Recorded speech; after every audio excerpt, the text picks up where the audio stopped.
Hi everyone, welcome back to JPTV. I am hanging out outside on a beautiful, cold fall California day, which is rare that we get cold weather like this well, it's October 1st, but it started September because it was cold yesterday.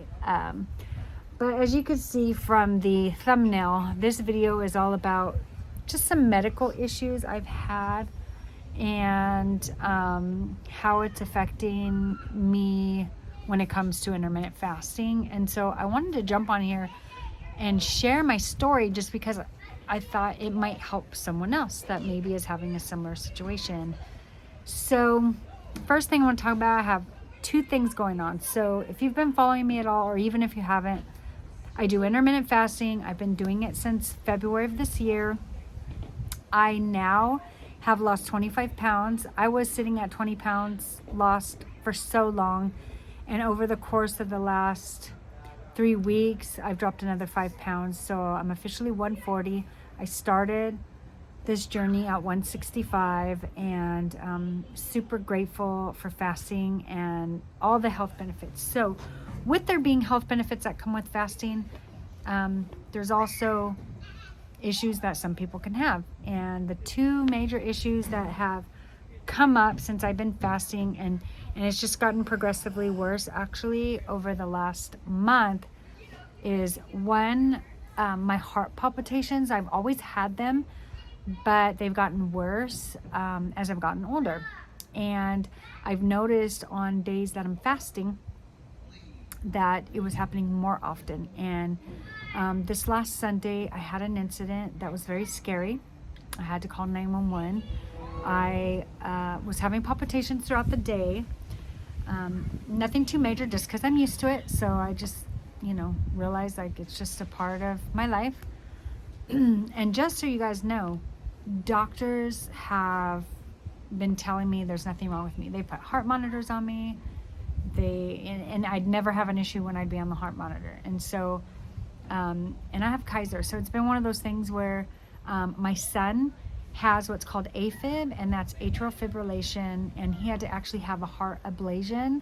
So it's like a form of heart surgery. That's when they go in and they kind of cauterize the area that's like misfiring, or basically atrial fibrillation is a irregular heartbeat where blood builds up in the heart muscle and it starts to contract. Hey, sorry, I got interrupted by my husband.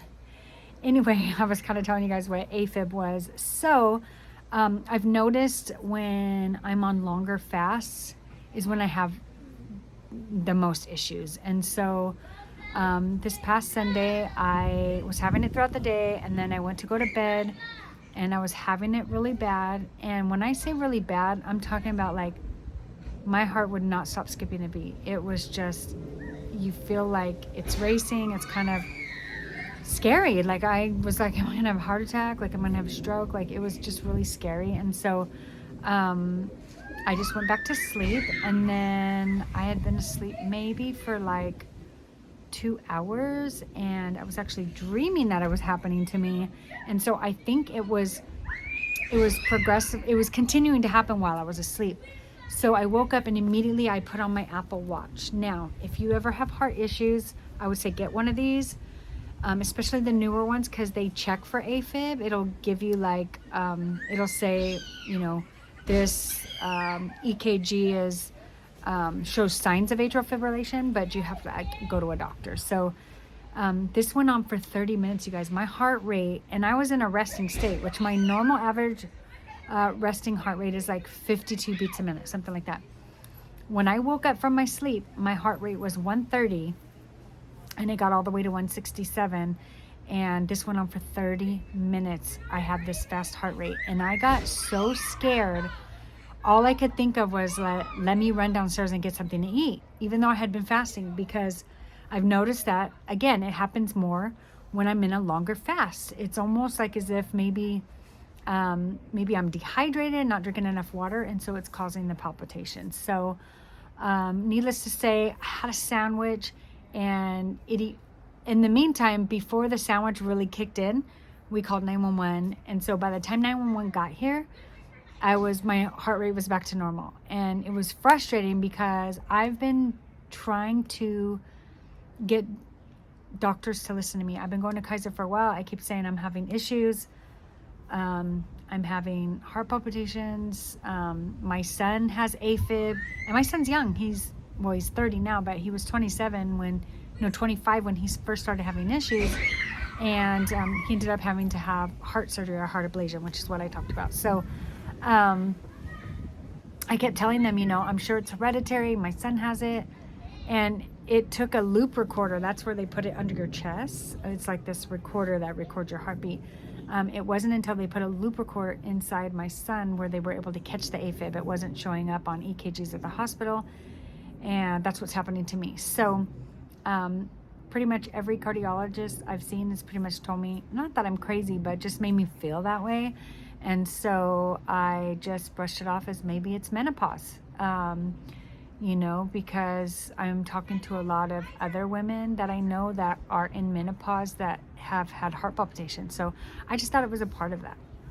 So now it's a week later, and so in the process, I actually got to kind of backtrack a little bit. So in addition to my heart issues, I have these, I thought they were chest pains, but now I'm finding out it's coming from the stomach. But it's like right here in the middle, like in between my boobs, and it's a sharp stabbing pain. It feels like somebody's stabbing me from my chest all the way to my back.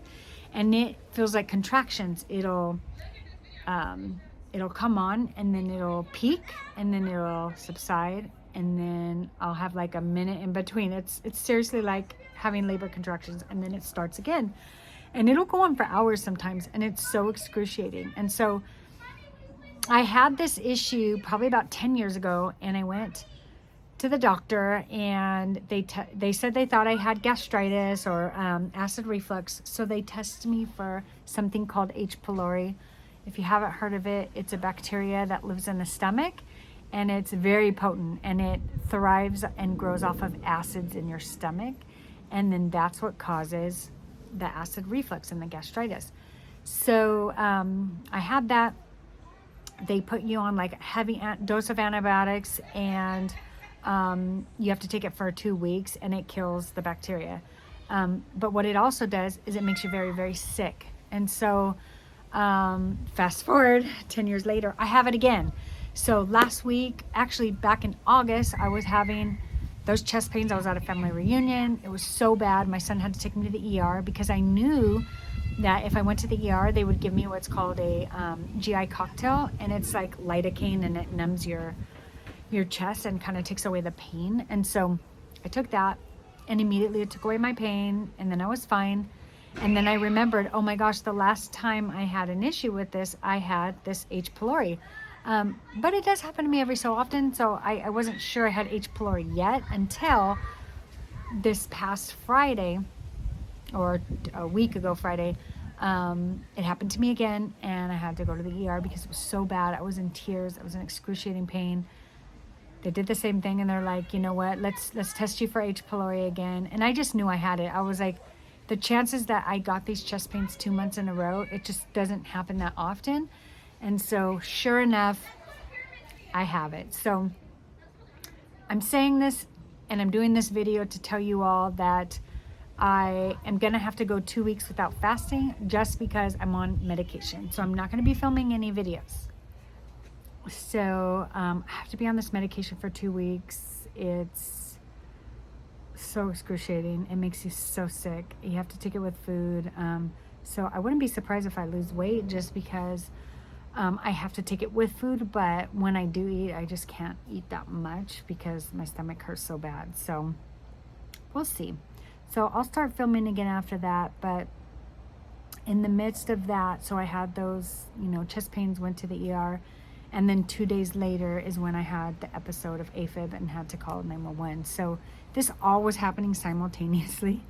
So I'm on that medication, and I'm having, the heart palpitations and issues. And it's increasingly worse when I'm fasting. And so I'm going to continue to fast, but I'm going to be very careful. And, if I'm having a hard time, like if I'm getting the palpitations or I'm getting AFib, I know even if I'm fasting, I just have to eat. Like, my body will tell me when I need to eat, and so there may be days where I'm thinking I'm going to fast, and then I have to stop fasting. So it's really, really going to depend. So I just wanted to get on here and let you guys know that, and hopefully be able to help someone else. I was thinking, who knows if, there's other people that are doing fasting and have heart palpitations, because it is worse when you're fasting. And so just keep that in mind and be careful, and just know that if you do have it, eat. It's not worth your health. Like, that's kind of where I'm at right now. And so I'm thinking once I'm done with the antibiotics, I'll probably go back to TUMAD. TUMAD seems to work the best for me. Breakfast and lunch, just because dinner, I'm more apt to get acid reflux if I'm eating before bedtime. So it's just much better for me if I don't eat in the evening. So that's it, guys. I thank you so much for watching. And if you've had similar issues, let me know. Maybe I can share some other tips with you on just what I've kind of done to kind of work through this. So, oh, I know what I forgot to mention. So, the doctors have been asking me, does it run in your family? And on my mom's side of the family, it doesn't. But I didn't know on my dad's side, because my dad actually passed away when I was young. He was in his 30s. And so I don't really connect with that side of my family very often. And so I just thought, you know what? Being that I finally had this episode of AFib, and now the doctors are taking me a little bit more serious, I thought, you know what, let me just ask. And sure enough, I texted my uncle today, and he's like, yeah, I have AFib, and I'm on medication. And then he mentioned that some of my, his siblings have similar issues. So now I know it's hereditary, it runs in my family, and now I can get it taken care of. So I'm really happy about that, because I was really, really scared. So yeah.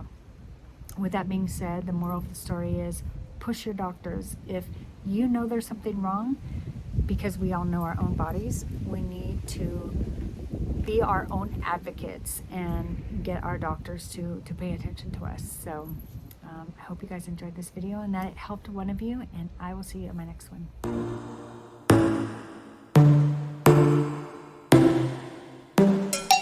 Inside your